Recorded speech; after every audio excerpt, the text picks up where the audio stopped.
అయితే ఇప్పుడు మనం చదివిన వాక్యంలో పిమ్మట ఆయన ఒక రొట్టెను పట్టుకొని కృతజ్ఞతాస్థుతులు చెల్లించి దాన్ని విరిచి వారికిచ్చి, ఇది మీ కొరకు ఇయ్యబడుచున్న నా శరీరము, నన్ను జ్ఞాపకము చేసుకొనుటకు దీనిని చేయుడి. ఎందుకు చేస్తున్నాం దీన్ని? ఎందుకు చేస్తున్నాం అంటే ఆయన్ని జ్ఞాపకం చేసుకోవడానికి. ఎవరిని జ్ఞాపకం చేసుకోవడానికి? క్రీస్తుని జ్ఞాపకం చేసుకోవడానికి. క్రీస్తుని మాత్రమే కాదు కానీ క్రీస్తు యొక్క సిలువను, క్రీస్తు యొక్క త్యాగాన్ని మనము జ్ఞాపకం చేసుకోవడానికి ఈ విషయం చేస్తాం.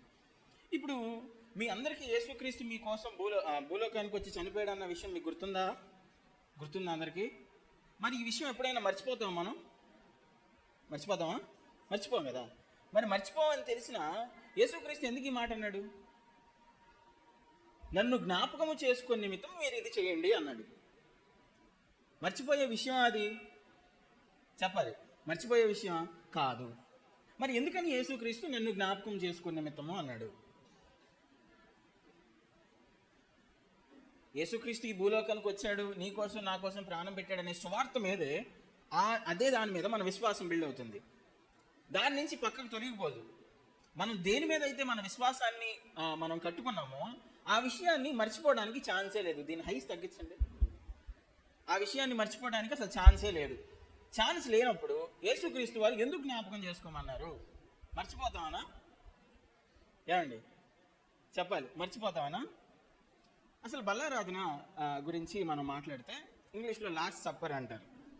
ఈ లాస్ట్ సప్పర్ని మన తెలుగులో ప్రభు బల్లారాధన, లేదంటే ఆఖరి దేవుడు యేసుక్రీస్తు వారు ఆయన చనిపోయే ముందు శిష్యులందరినీ పిలిచి కూర్చోబెట్టి ఆయన కొన్ని మాటలు మాట్లాడుతూ ఉన్నాడు. యేసుక్రీస్తు అక్కడ అంటున్న మాట do this as a ritual అని అనలేదు. ఇది ఒక ఆచారంగా చెయ్యండి అని అనలేదు. ఎందుకు ఈ మాట నేను అన్నానంటే, ఈరోజు ప్రభు బల్లారాధన ఒక ఆచారంగా మారిపోయింది.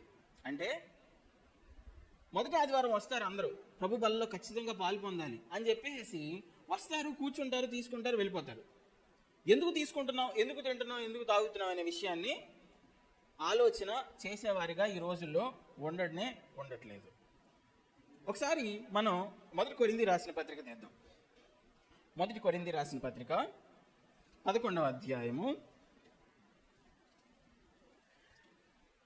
27 నుంచి చదవండి. ఇక్కడ ఆయన పైన మాట్లాడుతూ 25 నుంచి, ఈ పాత్ర నా రక్తం వలనైన కృత నిబంధన, మీరు దీనిలోనిది త్రాగునప్పుడల్లా నన్ను జ్ఞాపకం చేసుకున్నటకై దీనిని చేయడం చెప్పాను.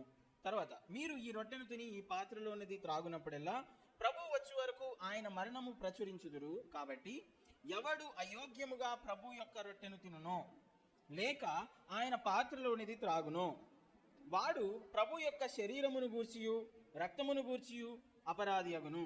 కాబట్టి ప్రతి మనుషుడు తన్ను తాను పరీక్షించుకొనవలెను, అలాగు చేసి ఆ రొట్టెని తిని ఆ పాత్రలోని తాగవలెను. ప్రభు శరీరమని వివేచింపక అవి తిని త్రాగువాడు తనకు శిక్షా విధి కలుగుటకే తిని త్రాగుచున్నాడు. ఇప్పుడు యేసుక్రీస్తు వారు ఇది చెప్పిన తర్వాత పౌలుతో ఈ మాటలు రాయిస్తున్నాడు. ఏమనంటే, మీరు ఒకవేళ ఇది చేసే విధానం ఏంటి అన్నప్పుడు, మీరు ఒకవేళ అయోగ్యంగా ఉంటే ఏమవుతుందో దాని గురించి రాస్తూ వచ్చాడు. అయితే ఈరోజు బల్లారాధన గురించి మనం ఆలోచన చేసేటప్పుడు ఇది రిచువల్గా చేస్తున్నామా, లేదంటే క్రీస్తుని జ్ఞాపకం చేసుకోవడానికి చేస్తున్నామా? ఏం జ్ఞాపకం చేసుకుంటున్నాం? క్రీస్తుని జ్ఞాపకం చేసుకోవడం అంటే ఆయన త్యాగాన్ని మనం జ్ఞాపకం చేసుకుంటున్నాం. ఏం జ్ఞాపకం చేసుకుంటున్నాం? ఆయన త్యాగాన్ని మనం జ్ఞాపకం చేసుకుంటున్నాం. ఆయన త్యాగాన్ని జ్ఞాపకం చేసుకునేటప్పుడు మనం ఏ విషయాలు పరిగణలోకి తీసుకోవాలి? ఆయన సిలువను జ్ఞాపకం చేసుకోవాలి, ఆయన చిందించిన రక్తాన్ని జ్ఞాపకం చేసుకోవాలి, ఆయన విరగొట్టబడిన శరీరాన్ని జ్ఞాపకం చేసుకోవాలి. జ్ఞాపకం చేసుకునటం మాత్రమే కాదు కానీ, ఏదైతే బల్లారాధనలో జస్ట్ క్రీస్తు నా కోసం చిందించాడు, క్రీస్తు నా కోసం ప్రాణం పెట్టాడు అనే విషయాన్ని మాత్రమే మనం జ్ఞాపకం చేసుకుంటే, యేసుక్రీస్తు నిజంగా నన్ను జ్ఞాపకం చేసుకోండి అని అనేవాడు కాదు. ఎందుకనంటే అది ఎప్పుడైతే నీ రోజువారీ జీవితంలోనికి వస్తుందో అప్పుడు మాత్రమే నువ్వు జ్ఞాపకం చేసుకున్నట్లు. సరే, మంచిది. మనం కొంచెం ముందుకెళ్ళి మనం చూడడానికి ప్రయత్నం చేద్దాం. గలతీయులకు రాసిన పత్రిక 2వ అధ్యాయము 20వ వచనం.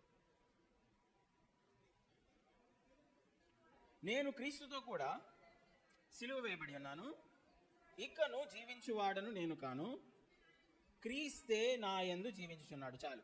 ఇప్పుడు ఇక్కడ మాట్లాడుతున్న మాటలు ఏంటంటే, నేను క్రీస్తుతో కూడా సిలువ వేయబడి ఉన్నాను, నేను రక్షించబడ్డాను, నేను బాప్తిసం తీసుకున్నాను, నేను దేవుని ప్రభు బల్లారాధనలో నేను పాలుపంపులు పొందుతున్నాను. కాబట్టి రక్షించబడిన నేను రక్తం చేత కొనబడిన వాడిని. దేని చేత కొనబడ్డవారు మనం చెప్పాలి? దేని చేత కొనబడ్డవారం చెప్పండి. రక్తం చేత మిమ్మల్ని ఎవరైనా కొన్నారా? మీ భర్తలు ఉన్నారు కదా, ఎంత పెట్టి కొనుక్కున్నారు మిమ్మల్ని? లేదా మీ భర్తల్ని మీరు ఎంత పెట్టి కొనుక్కున్నారు? కట్నాలు ఇచ్చారా? ఎంత ఇచ్చారు ఆ రోజుల్లో అండి? చెప్పండి, ఎంత ఇచ్చారు? ఒక 50,000 ఇచ్చారా? 1,00,000 ఇచ్చారా? కుంట పొలం తెచ్చారంట. అబ్బా, ఏం అవ్వలేదు. ఇప్పుడు మీరు మీ భర్తల్ని కొనుక్కునేటప్పుడు, వాళ్ళని వివాహం చేసుకునేటప్పుడు ఈ రోజుల్లో ఆచారం ఏంటంటే ఎంతో కొంత ఇవ్వాలి. ఇచ్చిన తర్వాత వాడేం చేస్తాడు? దానికి అధికారం అయిపోతాడు. ఆయన సంపాదించుకున్నాడా? కాదు. కానీ నా పూర్తి అధికారం నీ మీద మొత్తం నాకే ఉందంటాడు. కాదు, నేను నీ మాట విన్నా, నేను మా ఇంటికి వెళ్ళిపోతాను, బంధాలు తెంచుకుందాం అంటే ఊరుకుంటాడా? ఊరుకోడు. ఎందుకని? అక్కడ ఒక బంధం ఉంది. యేసుక్రీస్తు వారు నిన్ను నన్ను ఏ పొలంతోనో డబ్బుతోనో కొనలేదు. దేని పెట్టి కొన్నాడంటే రక్తం ఇచ్చి కొన్నాడు. దేని ఇచ్చి కొన్నాడు? ఎందుకని రక్తం ఇచ్చి కొన్నాడు? పాత నిబంధన మనం ధర్మశాస్త్రంలోకి వెళ్తే, ఏ మనుష్యుడైనా ఒకవేళ అపరాధంలో జీవిస్తే, ఏ మనుష్యుడైనా పాపంలో జీవిస్తే, క్రీస్తు తండ్రి అయిన దేవుని దగ్గరికి వెళ్ళినప్పుడు వారి పాపాలు క్షమించబడాలంటే వాళ్ళు ఏం చేసేవాళ్ళంటే బలిగా ఒక గొర్రె పిల్లని ఇచ్చేవాళ్ళు, ఏదో ఒక జంతువుని ఇచ్చేవాళ్ళు. ఎందుకనంటే రక్తానికి ప్రాయశ్చిత్తం దొరుకుతుందని, రక్తానికి క్షమాపణ దొరుకుతుందని. బలి అర్పించినప్పుడు మనుష్యునికి క్షమాపణ అనేది వస్తుంది. అప్పుడు యేసుక్రీస్తు వారు నీ కోసం, నా కోసం, నీ పాపం కోసం, నా పాపం కోసం ఆయన ఏం చేశాడు? ఆయన దైవ మానవుడిగా ఈ భూలోకానికి వచ్చి రక్తాన్ని కార్చాడు. ఇప్పుడు యేసుక్రీస్తు నిన్ను నన్ను రక్తం చేత కొన్నాడు. రక్తం చేత కొనబడిన వారము మనం ఎవరి సొత్తై ఉన్నాము? ఆయన సొత్తై ఉన్నాము. ఇది ఫస్ట్ పాయింట్. రెండో పాయింట్, యేసుక్రీస్తుని ఎప్పుడైతే మనం నమ్ముకొని ఆయన నామంలో మనం బాప్తిసం తీసుకున్నామో అప్పుడు మన జీవితము, ఈ లోక జీవితము సిలువ వేయబడాలి అన్నమాట. ఇక్కడ ఏమనుందంటే, నేను క్రీస్తుతో కూడా సిలువ వేయబడి ఉన్నాను, ఇకను జీవించువాడను నేను కాదు. ఇప్పుడు దీని అర్థం ఏంటి అని కానీ ఆలోచన చేస్తే, నా శరీరము సిలువకు ఎక్కేసింది, నా శరీరం చచ్చిపోయింది ఇక్కడితో. ఇక్కడి నుంచి నాలో జీవించువాడెవరు? ఎవరు జీవించేది? నీ లోపల జీవించేది ఎవరు? ఇక్కడ ఆయన జీవిస్తున్నాడు. ఇక్కడ ఆయన జీవిస్తున్నప్పుడు ఆయన రెండో మాట అంటాడు, ఈ దేహము ఆయన పరిశుద్ధమైన ఆలయము. ప్రభు బల్లారాధనలో మనం కూర్చున్నప్పుడు ఒకవేళ ఆయన్ని కేవలం ఆయన త్యాగాన్ని మాత్రమే జ్ఞాపకం చేసుకోవాలని కానీ భ్రమలో ఉంటే, ఆయన ఖచ్చితంగా నన్ను జ్ఞాపకం చేసుకోమని చెప్పి ఈ విషయాలన్నీ తర్వాత కొరింథీ రాసిన పత్రికలో చెప్పుండడు. దాని అర్థం ఏంటని కానీ మనం ఆలోచన చేస్తే, నీవు ప్రభు బల్లారాధనలో కూర్చున్నప్పుడు నువ్వు సిలువేసుకోవాలి. దాని తర్వాత నువ్వు ప్రతి దినము, ప్రతిరోజు నువ్వు నివసించే ప్రతి రోజు, నువ్వు వెళ్ళే ప్రతి స్థలములో నీలో ఆ సిలువ కనిపించాలి, నీలో ప్రభు రూపు కనిపించాలి, నీ మాటలో ప్రభు యొక్క మాట కనిపించాలి. నువ్వు మాట్లాడుతున్నప్పుడు ప్రభువుని జ్ఞాపకం చేసుకోవాలి. నువ్వు ఒక చెడ్డ ఆలోచన చేస్తున్నప్పుడు ప్రభువుని జ్ఞాపకం చేసుకోవాలి. నువ్వు ఒక చెడు నడుస్తున్నప్పుడు నువ్వు ప్రభువుని జ్ఞాపకం చేసుకోవాలి. ఒకవేళ ప్రభువుని జ్ఞాపకం చేసుకోవడం కేవలం ఆదివారంతోనే ఆపేస్తే, కానీ ఈరోజు చూస్తే మనం నెలకు ఒకసారి తీసుకుంటున్నాం. కానీ అపోస్తలుల కాలంలో లేదా శిష్యుల కాలంలో ఏం చేసేవాళ్ళు అంటే, ఇంట అక్కడ మాట ఉంటుంది, ఇంటింట రొట్టె విరిచను. అంటే ఏంటి? ఒక ఇంట్లోకి వెళ్ళి ఒక ముక్కేసి ఇంకో ఇంట్లోకి వెళ్ళి ఇంకో ముక్కించేవాళ్ళ కాదు. ఎందుకనంటే వాళ్ళు క్రీస్తుని జ్ఞాపకం చేసుకోవడానికి కూడిన ప్రతి చోట వారు రొట్టె విరుస్తూ ఉండేవాళ్ళు. ఎందుకు విరిచారు అని అంటే, క్రీస్తు వారికి చెప్పారు కాబట్టి. మరి ఎందుకు ఆపేశారు? తర్వాత ప్రతి ఇంట విరిచారా? తర్వాత మనం తర్వాత చదువుకుంటూ వస్తే, ఆదివారాన్న ఒకరు నియమించుకున్నారు, విశ్రాంతి దినమైన శనివారాన్న ఒకరు నియమించుకున్నారు. ఎందుకు ఈ చేంజ్ అనేది ఉంది ప్రభు బల్లారాధనలో? కొన్ని సంఘాల్లో చూస్తే ప్రతి ఆదివారం బల్లారాధన ఉంటుంది, కొన్ని సంఘాల్లో చూస్తే రెండో వారం బల్లారాధన ఉంటుంది 2 సార్లు, కొన్ని సంఘాల్లో మొదటి ఆదివారం. ఇప్పుడు మనం చేసే తప్పు అంటారా? చెప్పండి. నేనేమంటాను తెలుసా, వీలైతే ప్రతిరోజు రొట్టె విరిచినా ఇబ్బంది లేదు. ఎందుకని చేస్తున్నామంటే ఆయన్ని జ్ఞాపకం చేసుకోవడానికి మనం చేస్తున్నాం కాబట్టి. ఆ రోజు మొదటిగా పేతురు నిలబడి వాక్యాన్ని అందించినప్పుడు ఎంతమంది సంఘంలోకి చేర్చబడ్డారు? 3,000 మంది. ఇప్పుడు ఫర్ సపోజ్ ఆలోచించండి, 3,000 మందికి చపాతీలు చేసి రొట్టెలు విరవాలంటే ఈజీనా? పాస్టర్ గారు 3 గంటలు లేస్తారు, ఉదయాన్నే లేచి పేటేసుకుని ఉదయం నుంచి చేస్తూనే ఉంటారు వచ్చేంత వరకు. ఇప్పుడు ఒకవేళ ఈ సంఘం ఒక 1000 మంది అయింది అనుకోండి, ఈజీనా? ప్రతి ఆదివారం చేయాలంటే ఈజీనా? కాదు. ఇది ఎందుకని బ్రేక్ అయిందంటే ఇది ఆచారం కాదు కాబట్టి. క్రీస్తు నువ్వు జ్ఞాపకం చేసుకునేటప్పుడు కేవలం ప్రిన్సిపల్ ఏమై ఉండాలంటే ఆయన త్యాగాన్ని గుర్తు తెచ్చుకునే వారంగా ఉండాలి. ఇప్పుడు ఆయన త్యాగాన్ని గుర్తు తెచ్చుకుంటున్న మనము ఆయన నిజంగా ఆయన గుర్తు తెచ్చుకోవాలంటే ఆయన అంటున్నాడు, నేను క్రీస్తుతో కూడా సిలువ వేయబడి ఉన్నాను, ఇకను జీవించువాడను నేను కాను, క్రీస్తే నా యందు. దాని తర్వాత మాట చదవండి. నేనిప్పుడు శరీరమందు జీవించుచున్న జీవితమును నన్ను ప్రేమించి నా కొరకు తన్ను తాను అప్పగించుకొనిన దేవుని కుమారుని అందలి విశ్వాసము వలన జీవించుచున్నా. ఇప్పుడు ఈ జీవితం మనం జీవిస్తున్నాం. ఈ జీవితం ఎవరిది? కొంతమంది అంటారు నా జీవితం నా ఇష్టం. యవనస్తులైన పిల్లలు ఉన్నారనుకోండి, కొంచెం వాళ్ళు 10వ తరగతి రాగానే ఏమంటారు, అరే బాబా చేయొద్దంటే నా లైఫ్ నా ఇష్టం, ఇక నువ్వే బ్రతికేస్తే నేనెందుకు, నువ్వు చెప్పింది నేను చేస్తే నేను ఇంక బ్రతకడం ఎందుకు అని ప్రశ్నలు వేస్తూ ఉంటారు. లోకం ఏం చెప్తుందంటే నీ హృదయాన్ని ఫాలో అవ్వమంటది. నీ హృదయం ఏది చెప్తుందో చెప్పండి. ఎప్పుడైనా విన్నారు ఈ సామెతని మీరు? నీ హృదయం ఏది చెప్తుందో అదే చెయ్యి అంటారు. బైబిల్ ఏం చెప్తుంది? మోసకరమైంది. ఏంటది? ఏమవుతావు నువ్వు? గుంతలో పడిపోతావు, లేవను కూడా లేవలేవు. ఆయన అంటున్నాడు నీ హృదయాన్ని కాదు ఫాలో అవ్వాల్సింది, నా వాక్యాన్ని ఫాలో అవ్వండి. ఇక నుంచి జీవించువాడని నేను కాదు, నా యందు, నా ఆలోచనల యందు, నా మాటల యందు, నా ప్రవర్తన యందు ఎవరు జీవించాలి? క్రీస్తు జీవించాలి. అందుకనే మనం 2 వారాలు సిరీస్ చేసాం ఏంటంటే క్రీస్తు నా శరీరమందు ఘనపరచబడినని. ఇప్పుడు నేను మాట్లాడుతుంటే నా మాట ద్వారా క్రీస్తు ఘనపరచబడుతున్నాడా? క్రీస్తు యొక్క త్యాగం నా జీవితంలో కనిపిస్తుందా? నా ఆలోచన విధానంలో క్రీస్తు యొక్క ప్రేమ కనిపిస్తుందా? నా నడవడికలు క్రీస్తు కనిపిస్తున్నాడా? ఈ ప్రశ్న ప్రతిరోజు మనం వేసుకోగలగాలి. ఫిలిప్పీయులకు రాసిన పత్రిక ఒకసారి తీద్దాం, 1వ అధ్యాయం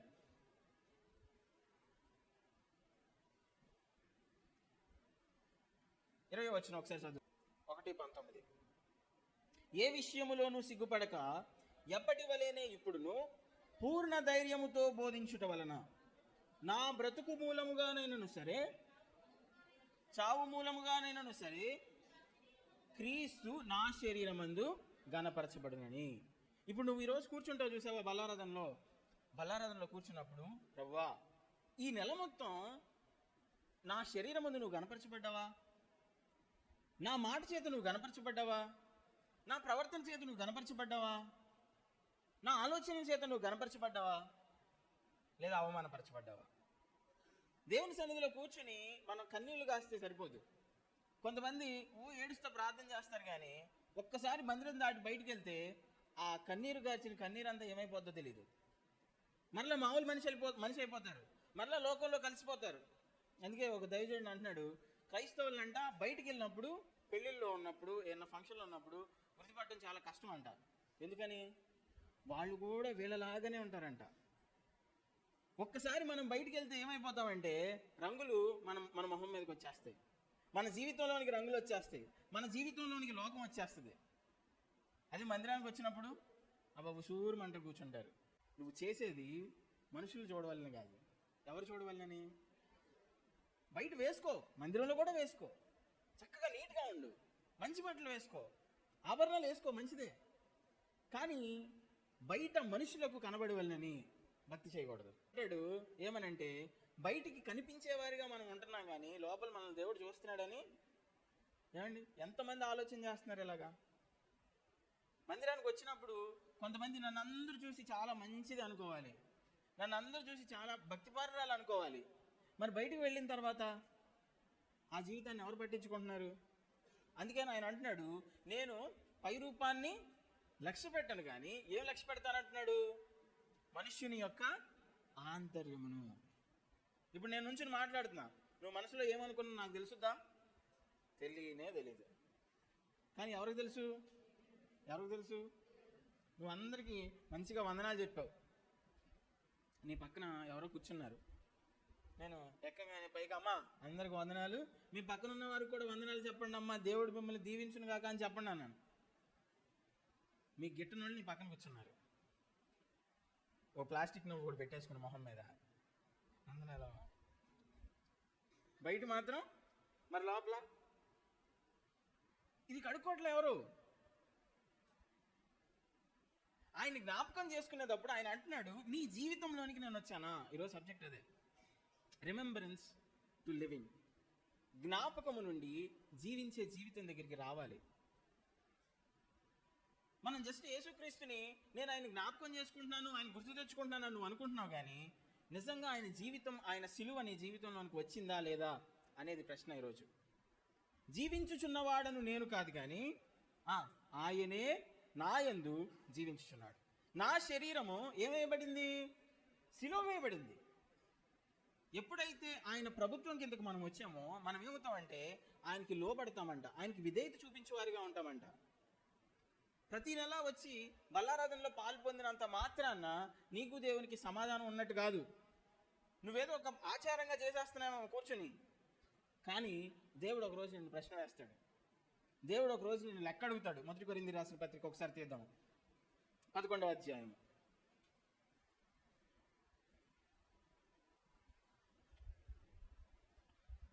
27 నుంచి చదువుదాం. కాబట్టి ఎవడు అయోగ్యముగా ప్రభు యొక్క రొట్టెను తినునో లేక ఆయన పాత్రలోనిది త్రాగునో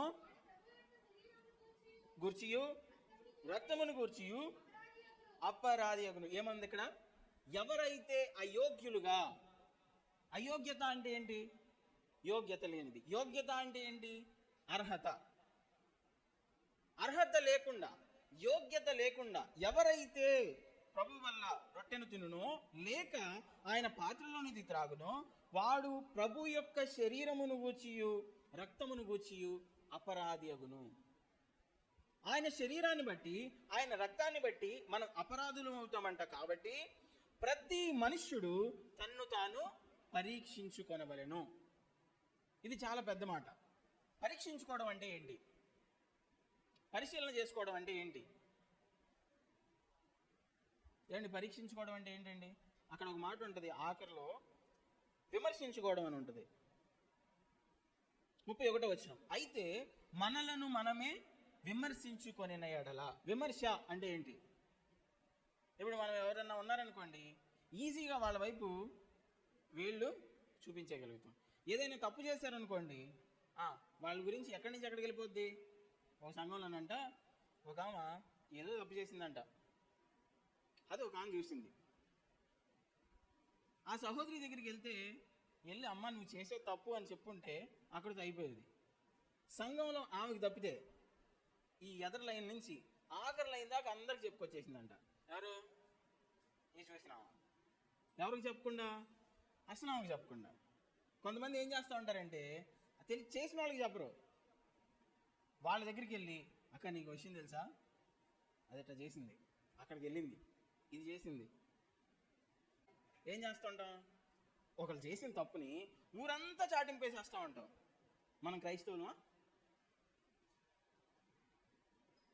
ఇక్కడ ముచ్చట అక్కడ, అక్కడ ముచ్చట ఇక్కడ. శ్రీనివాసన్ గారు మంచి పాట ఒకటి రాశాడు. ఏం పాట అది? ముసలమ్మ ముచ్చట్లు కట్టి పెట్టి. చూపించండి ఒకసారి, చూపించండి. ముసలమ్మ ముచ్చట్లు కట్టి పెట్టి. ఇప్పుడు నెక్స్ట్ ఏం చేయాలి?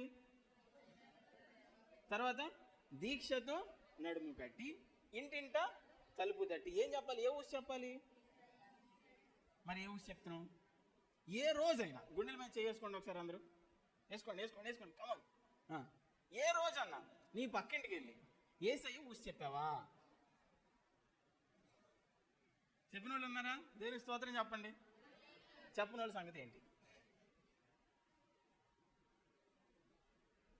ఈ బల్లారాధన తీసుకునేటప్పుడు అతి ప్రాముఖ్యమైన విషయం ఇంకొకటి ఉంది. ఒకసారి చదువుదాం. 25వ వచనం.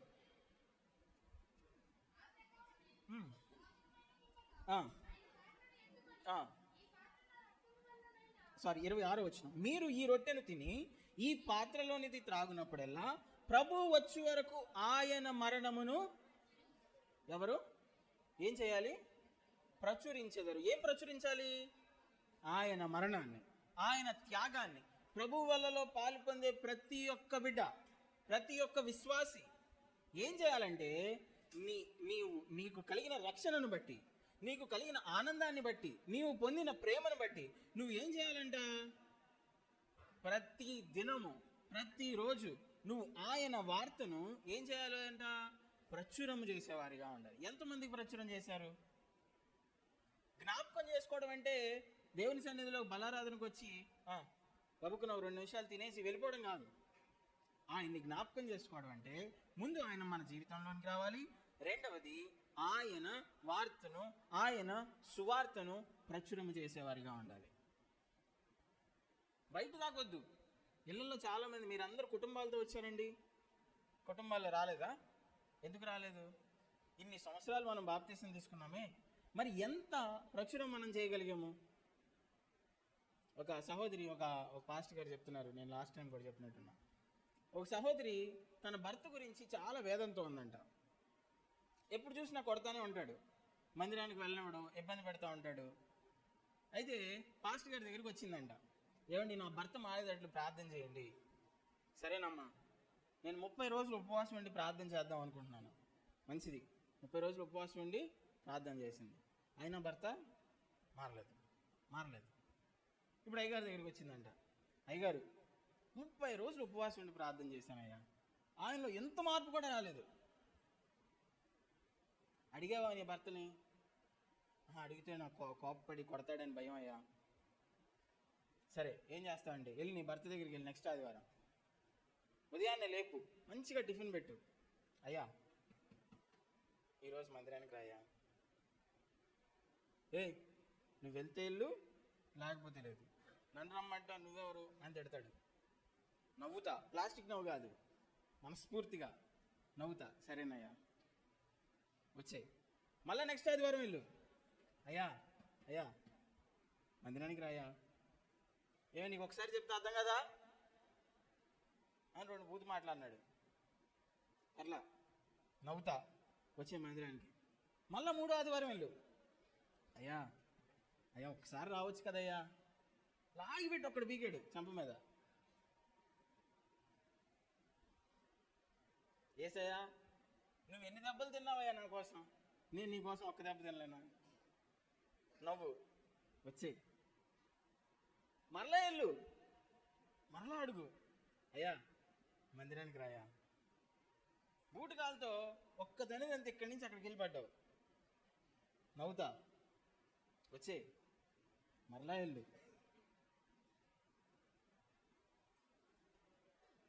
మరలా అడుగు. ఒక్కసారైనా ఆయనలో మార్పు రాదా? ఒక్కసారైనా నీలో ఉన్న ప్రేమను ఆయన చూడలేడా? అలా చేస్తే ఎందుకు మన భర్త, మన పిల్లలు మారరు? రెండవ అతి ప్రాముఖ్యమైన విషయం, నువ్వు సువార్త ప్రకటించేటప్పుడు లేదా ఒక మందిరానికి ఆహ్వానించేటప్పుడు మొదటిగా నీలో ఆ క్రీస్తుని వారు చూడగలగాలి. ఈ మాట మీకు అర్థమవుతుందా? మీరు ప్రార్థన చేస్తున్నారు ఉపవాసం ఉండి, అబ్బో చాలా బాగా ప్రార్థన చేస్తున్నారు, రమ్మని పిలుస్తున్నారు, కానీ ఆయన ఎందుకు రావాలి అని కానీ ప్రశ్న వస్తే, నీ జీవితాన్ని మార్చిన క్రీస్తు ఒక ఆయన ఉన్నాడు. ఆ క్రీస్తు నీ జీవితంలో కనిపించినప్పుడు ఆయన రాకుండా మానతాడా? బోల్డ్ మంది సేవకులు చాలామంది చెప్పారు. ఒక పెద్ద ఆయన బుక్లో రాస్తే, బ్రాహ్మణ్ ఆయన కొడితే, బూటకాలతో కొడితే మొహం మొత్తం పగిలిపోయిందంట. పగిలిపోయి ఆ చివరికి వెళ్ళిపడిందంట. మళ్ళీ అలాగే వచ్చి పైకి లేసి వచ్చి మొహాన్ని తుడుచుకుని వేడి నీళ్ళు ఆయన కాళ్ళకు పెట్టిందంట. ఏమే, ఎంత కొడుతున్నానే నేను, ఎంత దూషిస్తున్నా నేను నిన్ను, అయినా ఎందుకు నన్ను ప్రేమిస్తున్నావు?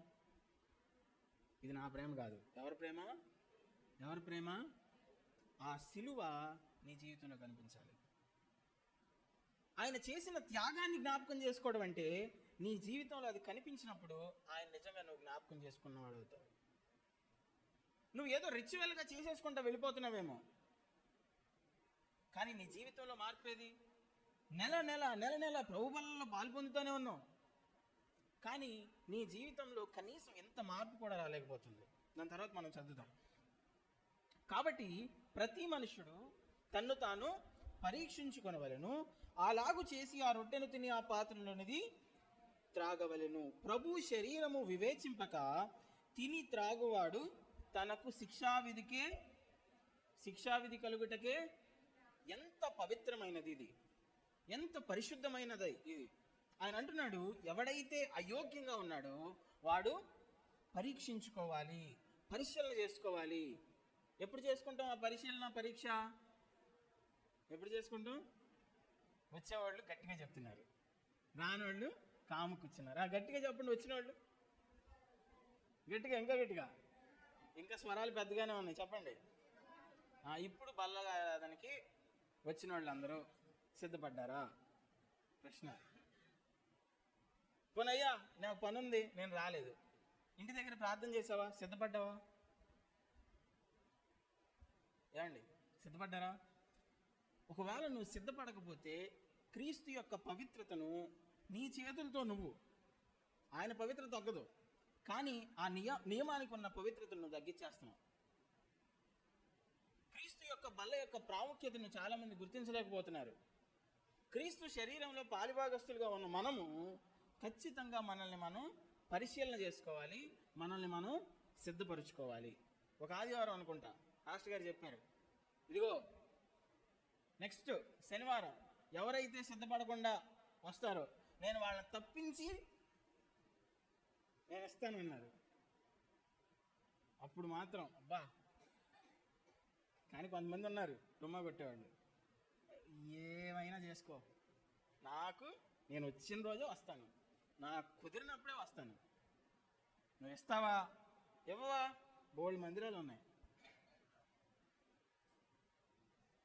ఏది నువ్వు ఇచ్చే ఆనర్? ఎక్కడ నువ్వు దేవుడిని ఆనర్ చేస్తున్నావు? ఆయన అంటున్నాడు పరిశీలన చేసుకోవాలి. ఒకవేళ మీరు అలాగనే తాగితే శరీరం అని త్రాగువాడు తన శిక్షావిధి కలుగుటకే త్రాగుచున్నాడు. అయితే ఇందువల్లనే మీలో అనేకులు బలహీనులను రోగులనై చాలా మంది నిద్రించారు. ఎవరు చెప్తున్నమాట ఈ మాట? చింటూ చెప్తున్నమాట. అందువల్లనే ఎవరైతే ఇలా తాగుతున్నారో అనేకులు బలహీనులు అవుతున్నారు. ఏమవుతున్నారు?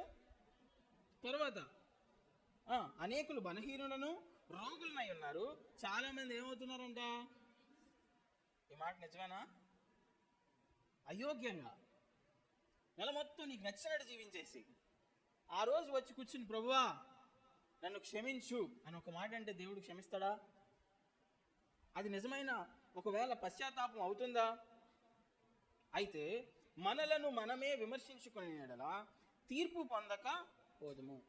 బైబిల్లో నాకు కొన్ని మాటలు చదివినప్పుడు పాజిటివ్ ఉన్నప్పుడు, ఏదైనా ప్రాబ్లం ఉన్నప్పుడు సొల్యూషన్ కూడా అక్కడే ఉంటుందంట.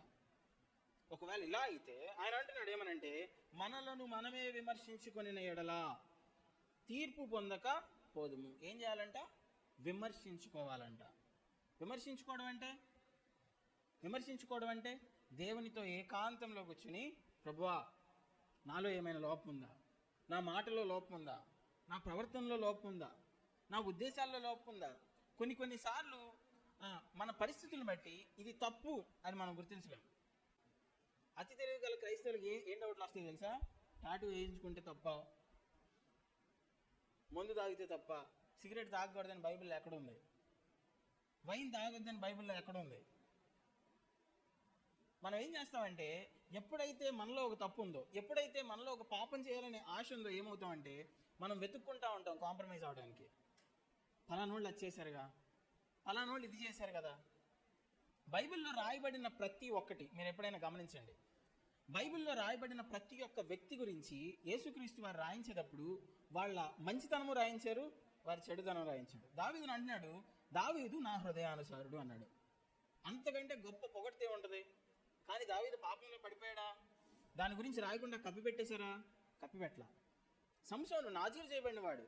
సంసోను పాపంలో పడిపోయి ఆయన జీవితాన్ని పాడు చేసుకున్నాడు. మంచి రాశారు, చెడు రాశారు. దాన్ని బట్టి మనం అర్థం చేసుకోవాల్సింది ఏంటంటే, ఈ జనరేషన్లో జీవిస్తున్న మనం దేన్ని ఎలా తీసుకోవాలి, ఏ బోధన ఎలా తీసుకోవాలి, ఏ విషయాల్లో కాంప్రమైజ్ అయిపోతున్నాం మనం.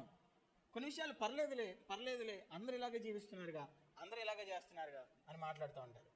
కానీ నేను అంటాను, వాళ్ళు రక్తం ఇచ్చి కొనబడలేదు. కొనబడింది ఎవరు? ఆయన అంటాడు, నేను నిన్ను రక్తం పెట్టి కొనుక్కున్నాను కాబట్టి నువ్వు నా సొత్తు, నువ్వు నాకు మాత్రమే. తండ్రి అయిన దేవుని యెహోవా అని మన పాత నిబంధనలో చూసినప్పుడు ఆయనకి చాలా జలసీ ఉందంట. నేను తప్ప నీకు మరొక దేవుడు ఉండకూడదు, నేనే ఉండాలి. క్రీస్తు కొత్త నిబంధన కాలంలో వచ్చినప్పుడు కూడా నేను కూడా ఒక మార్గాన్ని అనలేదు, నేనే మార్గాన్ని అన్నాడు, నేనే సత్యాన్ని అన్నాడు, నేనే. ఎందుకని? ఈ సెక్యులరిజంలో బ్రతికే వాళ్ళు అందరి దేవుళ్ళు ఒకటేనండి, లేదా అన్ని మార్గాలు ఎక్కడికి వెళ్తాయి? అక్కడికి వెళ్తాయి కాదు. చాలా తప్పు. ఈ విషయాల్లో మనం ఒకవేళ కాంప్రమైజ్ అయిపోతూ ఉన్నాం. అయితే మనలను మనమే విమర్శించుకునే ఎడల తీర్పు పొందకపోదుము.